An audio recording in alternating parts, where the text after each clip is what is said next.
जय हिंद दोस्तों। हम लोग लेखपाल के लिए ग्रामीण परिवेश कंप्लीट कर रहे थे। ग्रामीण परिवेश की ये चौथी क्लास है। पिछली 3 क्लासों को रिकॉर्ड करके प्लेलिस्ट में अपलोड कर दिया गया है, तो आप लोग जा कर के वो वीडियो देख लीजिएगा। तो सबसे पहले हम लोग आप लोगों को बताते हैं इसके सिलेबस के बारे में। तो ये ग्रामीण परिवेश का पूरा सिलेबस लिखा हुआ है। ये ऑफिशियली सिलेबस है जो आपका नोटिफिकेशन के समय में दिया गया था। जैसे इसमें टॉपिक थे भारत का संदर्भ में ग्राम समाज, ग्रामीण विकास कार्यक्रम, योजनाएं प्रबंधन, ग्राम विकास शोध प्रणाली और ग्रामीण स्वास्थ्य योजनाएं थी। ये 3 से 4 वीडियो हम ऑलरेडी अपलोड कर चुके हैं चैनल पे। अब ये हमारी चौथी क्लास है, तो इसको हमको अच्छे से देखना है। एक एक टॉपिक करके इसी तरीके से 3 वीडियो में और क्लासें कंप्लीट कर देंगे। तो चलिए क्लास को हम लोग शुरू करते हैं। PDF इसकी आप लोगों को उपलब्ध हो जाएगी, उसके लिए आप निश्चिंत रहिएगा। तो चलिए क्लास को देखते हैं। सबसे पहले बात कर लेते हैं हम लोग कि जो ग्रामीण स्वास्थ्य योजनाएं होती हैं उनको हमें किस लेवल पे पढ़ना होता है। इन चीज़ों को हमें समझने की ज़रूरत होती है। जैसे हम लोग जब बात करते हैं तो ग्रामीण जो स्वास्थ्य योजनाएं हैं हम उनको 2 पार्टों में डिवाइड करेंगे। स्वस्थ नागरिक राष्ट्र की समृद्धि के आधार स्तंभ होते हैं। किसी देश या प्रदेश की प्रगति का मापदंड उस देश या प्रदेश में निवास करने वाले नागरिकों के स्वास्थ्य की स्थिति पर ही निर्भर करता है। तो जब हम लोग इन स्वास्थ्य योजनाओं को पढ़ते हैं तो इन स्वास्थ्य योजनाओं को हमने 2 भागों में डिवाइड कर रखा है। एक योजना हमें पढ़नी है ऐसी जो केंद्र सरकार संचालित करती है। दूसरी योजना हमें वे योजनाएं पढ़नी है जो राज्य सरकार के संदर्भ में उत्तर प्रदेश राज्य सरकार संचालित करती है। तो सबसे पहले हम लोग देखने वाले हैं केंद्र सरकार के द्वारा संचालित योजना है। इसलिए हम लोग सबसे पहले जो योजना है हमारी वो है प्राथमिक स्वास्थ्य केंद्र यानी PSC नेटवर्क। ये इस योजना के बारे में देखते हैं, इसकी शुरुआत किस तरीके से की गई। देखो हम लोग इस टॉपिक में उन योजनाओं को ही पढ़ेंगे जो स्वास्थ्य से रिलेटेड हैं, क्योंकि हमने बता रखा है पूरे ग्रामीण परिवेश में आपने देखा होगा जो ग्राम विकास समाज है हमारा, उसमें सबसे ज़्यादा जो है हमारी योजनाएं हैं। लेकिन इसमें हम लोग देखने वाले हैं जो सिर्फ स्वास्थ्य से रिलेटेड योजना है, क्योंकि टॉपिक का ही नाम है स्वास्थ्य योजनाएं। इसका जो प्राथमिक स्वास्थ्य केंद्र जो PSC नेटवर्क है, इसके शुभारंभ जो हुआ था इसका 1952 में हुआ था। आप सभी जानते हैं, हमने जो इससे पहले योजना पढ़ी तो उसमें बताया था कि यह सामुदायिक विकास खंड कार्यक्रम के हिस्से के रूप में इसकी शुरुआत करी गई थी। इसका नोडल मंत्रालय क्या है तो स्वास्थ्य परिवार कल्याण मंत्रालय इसका नोडल मंत्रालय है। इसका उद्देश्य क्या होता है तो ग्रामीण क्षेत्रों में स्वास्थ्य सेवाओं की बुनियादी पहुँच सुनिश्चित करने के लिए एक त्रिस्तरीय ढांचा, अब त्रिस्तरीय ढांचा में उपकेंद्र PSC और सामुदायिक स्वास्थ्य केंद्र स्थापित करना होता है। आज भी भारतीय ग्रामीण स्वास्थ्य प्रणाली की ये रीढ़ की हड्डी मानी जाती है। तो हमने इसमें प्राथमिक स्वास्थ्य केंद्र में PSC के बारे में हमने ये चीज़ें समझी। अब हमारी जो दूसरी योजना है राष्ट्रीय मलेरिया नियंत्रण कार्यक्रम, शुभारंभ इसका 1953 में हुआ। सबसे पहले हमने देखा 1952 में PHC के बारे में, प्राथमिक स्वास्थ्य केंद्र के बारे में देखा। फिर हमने देखा 1953 में जो चलाई गई राष्ट्रीय मलेरिया नियंत्रण कार्यक्रम, इसके बारे में जब हम लोग देखते हैं इसका नोडल मंत्रालय है स्वास्थ्य एवं परिवार कल्याण मंत्रालय। उद्देश्य है कि घरों में जो कीटनाशक का छिड़काव करके मरीजों का इलाज करके मलेरिया के फैलाव को रोकना। इस कार्यक्रम की सफलता को देखते हुए 1958 में ही राष्ट्रीय मलेरिया उन्मूलन कार्यक्रम में बदल दिया गया था। ठीक है, किस में बदला गया? राष्ट्रीय मलेरिया उन्मूलन कार्यक्रम में। हमने आपसे 2 चीज़ें कही हैं कि जब भी आप अपनी योजनाएं पढ़ें, जब भी योजनाएं पढ़ें, कोई भी योजना पढ़ रहे हों तो उसमें 2 चीज़ें 3 चीज़ें आपको फोकस करना है। सबसे पहले करना है कि ये प्रारंभ कब किया गया, नोडल मंत्रालय कौन सा है और इसका मुख्य उद्देश्य क्या है, और उन योजनाओं पे ज़्यादा कमांड करनी है जिन योजनाओं का नाम बदला गया हो, जिन योजनाओं का पुनर्गठन किया गया हो, उनको दोबारा से बनाया गया हो, उन योजनाओं पे फोकस हमारा ज़्यादा रहेगा। तो इसे आप अच्छे से याद रखेंगे। चलिए अगली योजना जो हमारी है राष्ट्रीय कुष्ठ रोग नियंत्रण कार्यक्रम 1955 में, नोडल मंत्रालय स्वास्थ्य परिवार कल्याण मंत्रालय है। ठीक है, नोडल मंत्रालय इसमें लगभग यही है, स्वास्थ्य परिवार कल्याण मंत्रालय। उद्देश्य है कि कुष्ठ रोग के मामलों का जल्दी पता लगाना और उनका इलाज करना ताकि इसे एक बड़ा स्वास्थ्य समस्या बनने से रोका जा सके। बाद में 1983 में मल्टी ड्रग थेरेपी, जिसी को हम लोग MDT कहते हैं, के आने के बाद इसे राष्ट्रीय कुष्ठ रोग उन्मूलन कार्यक्रम के तहत पुनर्गठित किया गया था। बहुत इंपॉर्टेंट, हमने इस बात को आप नोट करके रख लीजिएगा।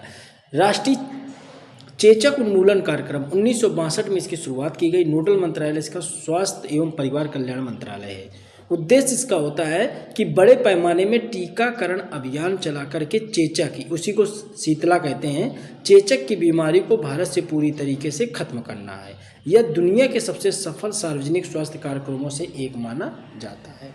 तो आपने क्या पढ़ा? राष्ट्रीय कुष्ठ रोग नियंत्रण कार्यक्रम, राष्ट्रीय चेचक उन्मूलन कार्यक्रम। इसमें 2 चीज़ें हमने यहाँ पे और कवर करी। आगे हम लोग देखते हैं राष्ट्रीय तपेदिक को ही हम लोग टीबी कहते हैं, ट्यूबरकुलोसिस नियंत्रण कार्यक्रम। शुभारंभ इसका हुआ था 1962 में, ठीक है। नोडल मंत्रालय वही है, स्वास्थ्य एवं परिवार कल्याण मंत्रालय। उद्देश्य है कि प्रारंभिक उद्देश्य बीसीजी टीका और टीबी के मामलों का पता लगाकर रोग पर नियंत्रण पाना था। 2020 में, कब? 2020 में इस कार्यक्रम को राष्ट्रीय उन्मूलन कार्यक्रम NTEP के रूप में नामित किया गया, जिसका लक्ष्य 2025 तक भारत को टीबी मुक्त बनाना है। बहुत इंपॉर्टेंट है, इसको बिल्कुल इसी तरीके से आप याद करिएगा, बहुत ज़्यादा इंपॉर्टेंट है, ठीक है। राष्ट्रीय ट्रकोमा नियंत्रण कार्यक्रम 1963 में इसकी शुरुआत करी गई। कब? 1963 में। मंत्रालय वही है, स्वास्थ्य परिवार कल्याण मंत्रालय। उद्देश्य इसका है कि आँखों में एक संक्रामक रोग जिसको ट्रकोमा को नियंत्रित करना था, जो अंधेपन का एक प्रमुख कारण होता है। बाद में इसे 1976 में ट्रकोमा नियंत्रण के प्रयासों में राष्ट्रीय अंधता निवारण कार्यक्रम यानी कि NPCB में एकीकृत कर दिया गया था। हमने आपको बार बार ये चीज़ समझाने का प्रयास किया है कि उन योजनाओं को बहुत अच्छे से हमको वरीयता देनी है। जिन योजनाओं का नाम बदला गया हो, पुनर्गठित किया गया हो, या उन योजनाओं को किसी अन्य योजना के साथ मर्ज किया गया हो, उनको आपको फोकस करना है। तो उन योजनाओं को देखते हुए चलेंगे, ठीक है। अब ये बैच से रिलेटेड पूरी जानकारी है। हमने आपको पिछली बार बताया था, अभी एक वीडियो भी हमने डाला है कि किस तरीके से तैयारी करें। 60 से सीधे 85 नंबर की इस तरीके से एक बना करके वीडियो डाला है। उसको अगर नहीं देखा तो देखिए जा करके ये 80 नंबर की टोटल हम तैयारी करा रहे हैं। 10 नंबर की हिंदी और 10 नंबर की DI हम आपको नहीं पढ़ाएंगे। इन 80 नंबर में 4 बुकलेटें हैं, 80 नंबर में 4 हैं। पहली है यूपी स्पेशल, पर्यावरण पारिस्थितिकी आपदा प्रबंधन, कंप्यूटर की है। इसके अलावा इसमें हम लोग हिस्ट्री देखेंगे, इसी में पॉलिटी, इसी में जियोग्राफी, इसी में इकोनॉमिक्स, इसी में ग्रामीण परिवेश, और इसी में हमारा हो जाता है टेक्नोलॉजी प्लस सामान्य विज्ञान। ये पूरा देखने को मिल जाएगा। तो ये पूरा कंप्लीट नोट्स है, कॉम्बो कंप्लीट नोट्स हैं। बैच डिटेल के लिए सिर्फ आप व्हाट्सअप करिएगा इस नंबर पे, या तो आप डायरेक्ट जा करके GS एप्लीकेशन से इसको डाउनलोड कर लीजिएगा। पूरी PDF जैसे ही आप डाउनलोड करेंगे विदिन सेकेंड आपको मिल जाएगी। PDF डेमो आपको देखना है, कोई परेशानी नहीं है। डिस्क्रिप्शन में कमेंट में टेलीग्राम का लिंक लगा देंगे, वहाँ से जा करके आप पहले इसका डेमो देख लीजिएगा।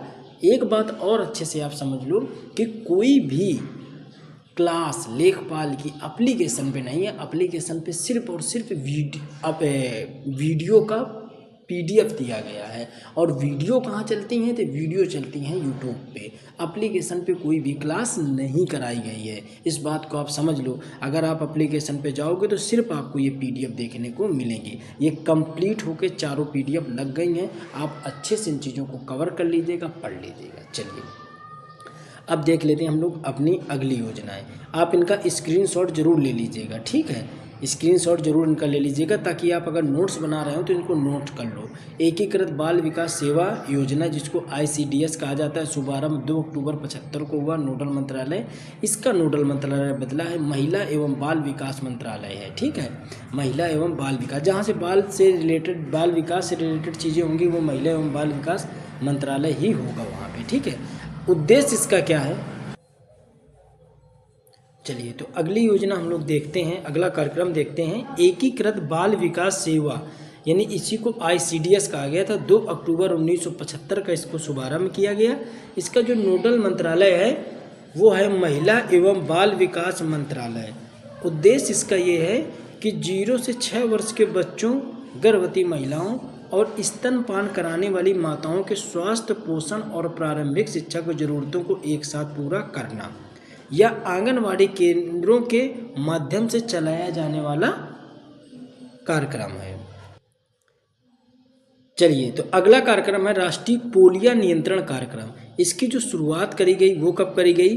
तो जो इसकी शुरुआत इसके टीकाकरण की वो 1978 में विस्तारित टीकाकरण कार्यक्रम के तहत इसको शुरू किया गया था। ठीक है। हालांकि पल्स पोलियो उन्मूलन के लिए एक बड़ा अभियान है, जो पल्स पोलियो अभियान 1995 में शुरू किया गया था। अब क्या है, इसका नोडल मंत्रालय क्या है, तो स्वास्थ्य एवं परिवार कल्याण मंत्रालय है, ठीक है। इस कार्यक्रम को 5 साल से कम उम्र के सभी बच्चों को ओरल पोलियो वैक्सीन दे करके उन्हें इस बीमारी से बचाने पर केंद्रित करना था। भारत 2014 में विश्व स्वास्थ्य संगठन यानी WHO द्वारा पोलियो मुक्त घोषित हो चुका है। इम्पोर्टेंट कीवर्ड इसमें क्या है कि भारत 2014 में WHO ने इसको पोलियो मुक्त घोषित कर दिया है, ठीक है। तो ये पॉइंट आपको अच्छे से याद रखना है। चलिए अगला हम लोग देखते हैं। अगला है राष्ट्रीय टीकाकरण कार्यक्रम, विस्तारित टीकाकरण कार्यक्रम, यानी उसी को UIP कहा जाता है। शुरुआत इसकी हुई थी 1978 में और 1985 में इसको क्या किया गया था कि UIP के रूप में पूरे देश में विस्तारित कर दिया गया था, ठीक है। नोडल मंत्रालय इसका स्वास्थ्य एवं परिवार कल्याण मंत्रालय है। उद्देश्य है कि बच्चों और गर्भवती महिलाओं को टीकाकरण के माध्यम से जानलेवा बीमारी जैसे पोलियो, TB, डिप्थीरिया, टेटनस, खसरा जैसी बीमारियों से उनकी मातृ मृत्यु दर को कम करना था, ठीक है।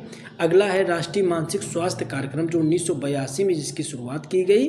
नोडल मंत्रालय स्वास्थ्य एवं परिवार कल्याण मंत्रालय है। उद्देश्य है कि इसका प्राथमिक उद्देश्य सभी के लिए न्यूनतम मानसिक स्वास्थ्य देखभाल सुनिश्चित करना और इसे प्राथमिक स्वास्थ्य सेवाओं में एकीकृत करना है, ठीक है। तो जिस तरीके से हमने इन चीज़ों को आपको समझाने का प्रयास किया है, बिल्कुल डिक्टो आप इसी तरीके से इन चीज़ों को समझिएगा, ठीक है। अब इसका भैया फ़ोटो खींच लीजिएगा, स्क्रीनशॉट ले लीजिएगा, ताकि जब आप इसका नोट्स बना रहे हों तब आप इसका संपूर्ण अच्छे से चीज़ें कवर कर पाएँ और अच्छे से इसका नोट्स भी बना सकें, ठीक है। आप पहले स्क्रीनशॉट ले लीजिए, फिर समझा देते हैं। देखिए अब क्या है, हमने आप लोगों को क्या बताया इसमें कि जो शुभारंभ जो इसका किया गया कार्यक्रम है राष्ट्रीय कुष्ठ रोग उन्मूलन कार्यक्रम, ठीक है।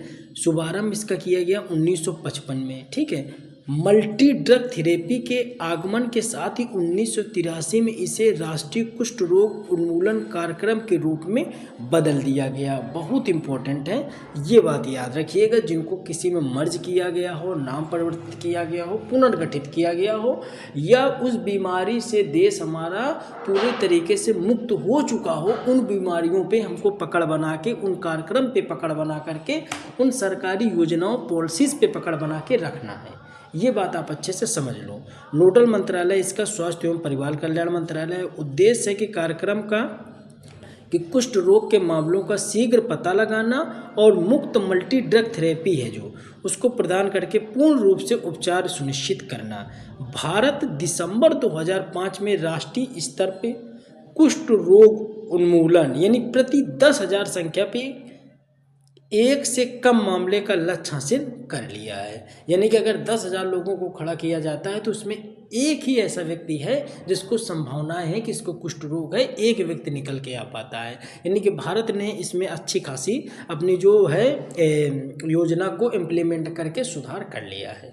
अगला है राष्ट्रीय एड्स नियंत्रण कार्यक्रम, जिसको NACP के नाम से जानते हैं। शुभारंभ इसका 1987 में किया गया। यह एक राष्ट्रीय एड्स समिति का गठन किया गया था, लेकिन व्यापक राष्ट्रीय एड्स नियंत्रण कार्यक्रम NACP का पहला चरण 1992 में शुरू किया गया। मंत्रालय इसका स्वास्थ्य एवं परिवार कल्याण मंत्रालय है।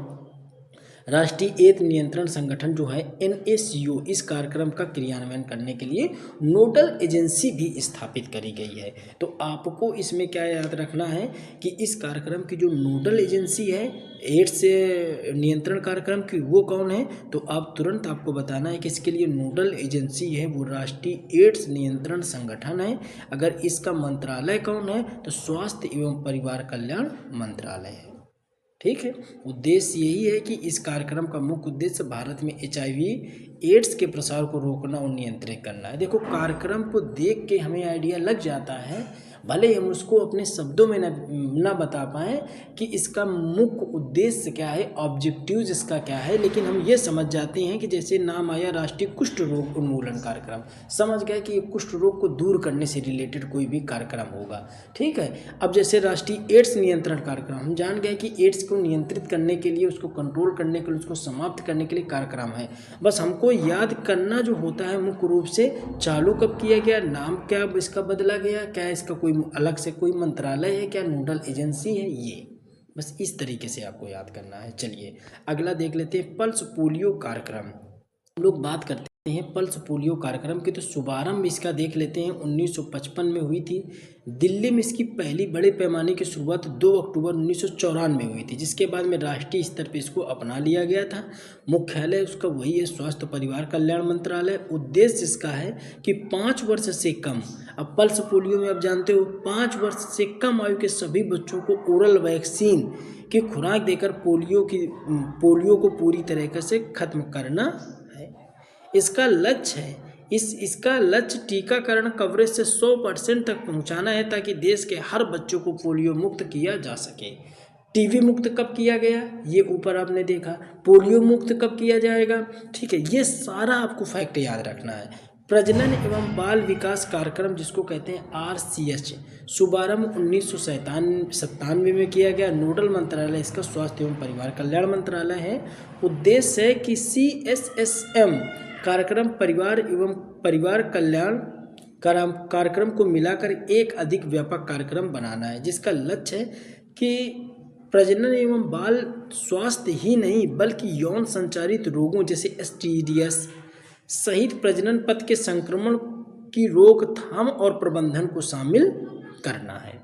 तो ये चीज़ें आप अच्छे से समझ रहे होंगे। चीज़ें बेहतर ढंग से सटीक तरीके से लिखी गई हैं आप लोगों के लिए, तो बस आप इसको अच्छे से तैयार भी करना है। प्रधानमंत्री स्वास्थ्य सुरक्षा योजना, स्वजलधारा योजना, आप बिल्कुल इनका अच्छे से स्क्रीनशॉट ले लीजिएगा। अगर आप इसका नोट्स बनाएंगे तो आप, ताकि इसका अच्छे से नोट्स बना सके, तो इसका आप स्क्रीनशॉट जरूर खींच लीजिएगा, ठीक है। ताकि अगर कुछ बच्चे नोट्स नहीं लेना चाह रहे हैं, हम कतई नहीं कहते कि आप नोट्स लो। अगर आप नोट्स बना सकते हो तो नोट्स बना लो। अगर आपके पास समय का अभाव है, लगता है कि नहीं हम नोट्स नहीं बना पाएंगे, लिखने में समय जाएगा, हम उतने समय में रिवीजन कर पाएंगे, तो आप प्रिंट आउट निकलवा सकते हो। डायरेक्ट नोट्स अवेलेबल है एप्लीकेशन पे, कोई समस्या नहीं है। इसी तरीके से योजना है राष्ट्रीय ग्रामीण स्वास्थ्य मिशन, ठीक है, और है जननी सुरक्षा योजना। ये 2 योजनाएं देख लेते हैं। लॉन्च किया गया राष्ट्रीय ग्रामीण स्वास्थ्य मिशन को 2005 में। नोडल एजेंसी है स्वास्थ्य एवं परिवार कल्याण मंत्रालय, भारत सरकार। उद्देश्य है कि ग्रामीण आबादी, विशेष रूप से कमजोर समूहों के लिए सुलभ, सस्ती और स्वास्थ्य सेवा सुनिश्चित करना है, ठीक है। इसके तहत आशा कार्यकर्ताओं की नियुक्ति, जननी सुरक्षा योजना का शुभारंभ और स्वास्थ्य के बुनियादी ढांचे को मजबूत किया गया है। और जो जननी सुरक्षा योजना है, इसको भी 2005 में ही प्रारंभ किया गया। नोडल एजेंसी भी स्वास्थ्य एवं परिवार कल्याण मंत्रालय है। उद्देश्य इसका है कि गर्भवती जो महिलाएं हैं उनको संस्थागत प्रसव, अस्पताल या स्वास्थ्य केंद्रों में डिलीवरी को बढ़ावा देने के लिए नगद प्रोत्साहन राशि, ताकि मातृ एवं नवजात मृत्यु दर को कम किया जा सके, ठीक है।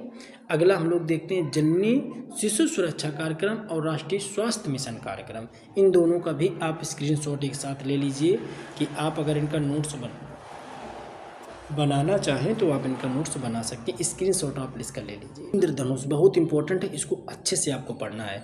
लॉन्च 2014 में किया गया। इसका कई बार सन ही पूछा गया। नोडल एजेंसी स्वास्थ्य एवं परिवार कल्याण मंत्रालय, भारत सरकार है। उद्देश्य इसका यही है कि 2 वर्ष तक के बच्चों, कितने 2 वर्ष तक के, और पल्स पोलियो में कितना था 5 वर्ष से कम आयु के बच्चे, इसमें कितने हैं 2 वर्ष तक के बच्चों और गर्भवती महिलाओं को पूर्ण टीकाकरण सुनिश्चित करना है, जिन्हें टीके नहीं लगे हैं या जो आंशिक रूप से लगे हैं, ताकि रोके जा सकने वाले रोगों के खिलाफ कवरेज बढ़ाया जा सके। यह राष्ट्रीय टीकाकरण कार्यक्रम का भी हिस्सा है। किसका हिस्सा है? राष्ट्रीय टीकाकरण कार्यक्रम का हिस्सा है। अगला देख लेते हैं उत्तर प्रदेश की योजनाएं। उत्तर प्रदेश की योजनाओं से क्वेश्चन भी आता है। तो उत्तर प्रदेश की योजनाएं जैसे मुख्यमंत्री जन आरोग्य अभियान, शुरुआत 2019 में हुई। नोडल मंत्रालय चिकित्सा एवं स्वास्थ्य परिवार कल्याण मंत्रालय उत्तर प्रदेश है। मुख्य लक्ष्य है कि आयुष्मान भारत योजना से छूटे हुए पात्र परिवारों को स्वास्थ्य बीमा प्रदान करना है। आप जानते हो कि आयुष्मान भारत योजना में 5 लाख तक का मुफ्त इलाज सरकार करवाती है, उसका पूरा कवरेज आपको मिलता है। ये आपने देखा होगा गांव में जिस तरीके से ATM कार्ड, आधार कार्ड वगैरह बने हैं, उसी तरीके से वो आपको बिल्कुल उसी तरीके का कार्ड बन के मिलता है आयुष्मान का, ठीक है। तो उसी के लिए जो उससे छूटे हुए पात्र हैं उन परिवारों को स्वास्थ्य बीमा प्रदान करने के लिए उत्तर प्रदेश सरकार ने मुख्यमंत्री जन आरोग्य अभियान की शुरुआत करी थी। चलिए अगला हम लोग देखते हैं मुख्यमंत्री आरोग्य मेला 2020 में शुरुआत हुई। प्रत्येक रविवार को नोडल मंत्रालय स्वास्थ्य एवं परिवार कल्याण मंत्रालय उत्तर प्रदेश है। मुख्य लक्ष्य है कि गांव के स्तर पर सभी स्वास्थ्य सुविधाएं और परामर्श एक ही छत के नीचे उपलब्ध कराया जा सके। यह मेला प्रदेश के सभी प्राथमिक स्वास्थ्य केंद्र यानी पीएचसी पर हर रविवार को आयोजित किया जाता है। इंपॉर्टेंट है, कब होता है? हर रविवार को आयोजित होता है। यह मुफ्त जांच, दवाएं, टीकाकरण और आयुष्मान कार्ड बनाने की सुविधाएं भी देता है। इसका उद्देश्य है कि ग्रामीण जिला अस्पतालों की दौड़ से बचाना है। जो पीएचसी और सीएचसी खुली होती हैं वहाँ भी सुविधाओं को उपलब्ध कराया गया है। अगला है कन्या सुमंगला योजना और मातृ स्वास्थ्य उपहार योजना। तो कन्या सुमंगला योजना तो बहुत ही चर्चित में रहती है। 2019 में शुरुआत हुई। महिला एवं बाल विकास मंत्रालय उत्तर प्रदेश इसका नोडल एजेंसी के तौर पे कार्य करता है। मुख्य लक्ष्य है कि बालिकाओं के स्वास्थ्य एवं शिक्षा को बढ़ावा देना ताकि लिंगानुपात में सुधार किया जा सके। अभी इसमें एक संशोधन भी हुआ है कि बालिका के जन्म से लेकर के स्नातक तक की, जब तक वो पढ़ाई करती है, ग्रेजुएशन तक की शिक्षा के लिए उसको किस्तों में 25,000 रुपया की सहायता दी जाएगी। कितनी? 25,000 रुपये की। कब तक? जब तक वो ग्रेजुएशन ना कर ले जन्म से। ठीक है, तो ये चीज़ आप याद रखिएगा। मातृ स्वास्थ्य उपहार योजना 2023-24 में इसकी पहल को शुरू किया गया। नोडल मंत्रालय स्वास्थ्य परिवार विभाग उत्तर प्रदेश है। लक्ष्य इसका है कि ग्रामीण महिलाओं को प्रसव पूर्व जांच के लिए प्रोत्साहित करना है। ठीक है, तो आपको बिल्कुल इसी तरीके से इसको भी तैयार करना है। अब जो अगली योजना उत्तर प्रदेश सरकार की रही थी वो है उत्तर प्रदेश मातृभूमि योजना और मुख्यमंत्री बाल सेवा योजना। तो इसका भी आप स्क्रीनशॉट ले लीजिएगा। आपको बिल्कुल इसी तरीके से इन दोनों योजनाओं को भी अपनी कॉपी पे नोट करना है, वरना हम पीडीएफ में तो इन योजनाओं को आपको साथ में करवा ही देते हैं। अब देखो अगली योजना जैसे है वो है माँ, यानी कि मंत्र के नाम से आई थी, तो उसको माँ नवजात ट्रैकिंग ऐप के नाम से जाना गया। मुख्यमंत्री जन आरोग्य अभियान 21 में इसको चालू किया गया। इसका लक्ष्य था कि ग्रामीण बुनियादी ढांचे के विकास में नागरिकों की भागीदारी को बढ़ाना था। यदि कोई व्यक्ति अपने गांव में स्वास्थ्य केंद्र या अस्पताल बनवाना चाहता है तो सरकार 60% वो व्यक्ति देगा और 40% राज्य सरकार देगी। उसी को कहा गया उत्तर प्रदेश मातृभूमि योजना। उस स्वास्थ्य संस्था का नाम दानदाता, यानी कि जो व्यक्ति बनवा रहा है। देखो जैसे कि आपको लगा कि हमको अपने गांव में मतलब कोई अस्पताल बनवाना है, ठीक है, तो आप अगर बनवा रहे हो, आपने अपनी ज़मीन दी है, तो आप उस अस्पताल का नाम अपने दादा, चाची, बुआ, फूफा मतलब अपने रिलेटिव या अपने अकॉर्डिंग रख सकते हो। उसमें सरकार का कोई भी हस्तक्षेप नहीं है। उसमें सरकार 40% योगदान देती है, बाकी 60% देता है, वो आपको खुद ही लगाना पड़ेगा। ठीक है, तो ये चीज़ इसमें दी गई है उत्तर प्रदेश मातृभूमि। अब हम लोग देख लेते हैं कुछ पोर्टल व या एप्लीकेशन जो इम्पोर्टेंट है एग्जाम के पॉइंट ऑफ व्यू से। जैसे यूपी हेल्थ पोर्टल है, चिकित्सा एवं स्वास्थ्य विभाग उत्तर प्रदेश सरकार द्वारा संचालित है। इस पर राज्य की स्वास्थ्य योजनाएं और डॉक्टरों की सूची तथा रिक्त पदों की जानकारी मिलती है। एएनएम ऑनलाइन, जिसको अनमोल के नाम से जाना जाता है, ठीक है, इसमें गर्भवती महिलाओं और बच्चों के डेटा को डिजिटल रूप में दर्ज किया गया है। मंत्र योजना, अभी जो आपने ऊपर मंत्र योजना पढ़ी भी थी, तो उत्तर प्रदेश सरकार द्वारा लॉन्च किया गया यह ऐप प्रसव केंद्रों पर रियल टाइम डेटा मॉनिटरिंग के लिए उपयोग किया जाता है ताकि मातृ स्वास्थ्य बेहतर हो सके।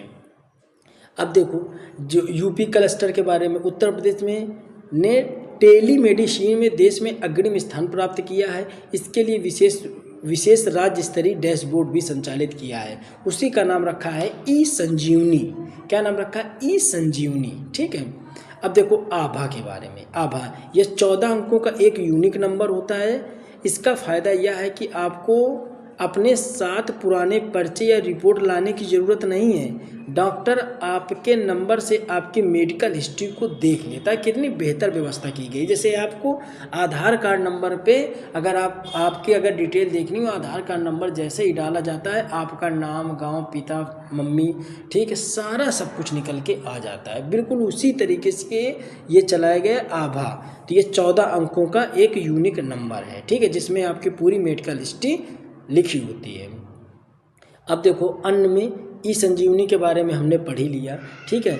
HWC मॉडल यानी गांव का डॉक्टर शहर के विशेषज्ञों से बात करता है। OPD मॉडल यानी मरीज सीधे अपने फ़ोन से डॉक्टर से बात करता है। यह 2 मॉडलों पे आधारित है, ठीक है। निश्चय क्या है, तो इसके जरिए TB मरीजों को हर महीने 500 रुपये पोषण और सहायता सीधे उनके बैंक खाते में भेजी जाती है। ये तो अभी भी चल रहा है। अगर आप किसी अस्पताल में गए होंगे, अगर उस व्यक्ति को TB है तो क्या करते हैं डॉक्टर्स वगैरह, क्या करते हैं, उसकी जितने भी आधार कार्ड हैं, आधार कार्ड को वो लोग लॉगिन करके डायरेक्ट वो अकाउंट पे 500 रुपये महीने भेजने के लिए सरकार पे उस साइट पे लॉगिन करा देते हैं, ताकि आपको उस पेशेंट को 500 रुपये हर महीने उपलब्ध होते रहें। अन्य एप्लीकेशन पे जैसे आरोग्य सेतु, कोविड-19 के समय इसको शुरुआत की गई थी। अब यह सामान्य स्वास्थ्य ऐप के रूप में विकसित किया जा रहा है और अपने आभार रिकॉर्ड भी देख सकते हैं, ठीक है। दंत सेवा, नेशनल ओरल हेल्थ प्रोग्राम के तहत दांत सुरक्षा जानकारी इस पोर्टल में मिलती है। तो ये पूरा था जो स्वास्थ्य कार्यक्रम से रिलेटेड जितनी योजनाएं थी हमने यहाँ पे कवर करने की कोशिश करी हैं। बाकी एप्लीकेशन में जिस तरीके से आपको पढ़ाया गया उसी तरीके से लगवा दिया जाएगा, निश्चिंत रहिएगा। अगला हम लोग जल्दी लेकर के आएंगे ग्रामीण सामाजिक विकास या ग्राम विकास भूमि सुधार। ये जो 3 टॉपिक और इनको भी हम लोग जल्द से जल्द कंप्लीट कर देंगे। तो पूरा अपना जा करके प्लेलिस्ट चेक कर लीजिएगा, अच्छे से वीडियो आप लोग देखते रहिए। मिलते हैं अगले वीडियो में। जय हिंद।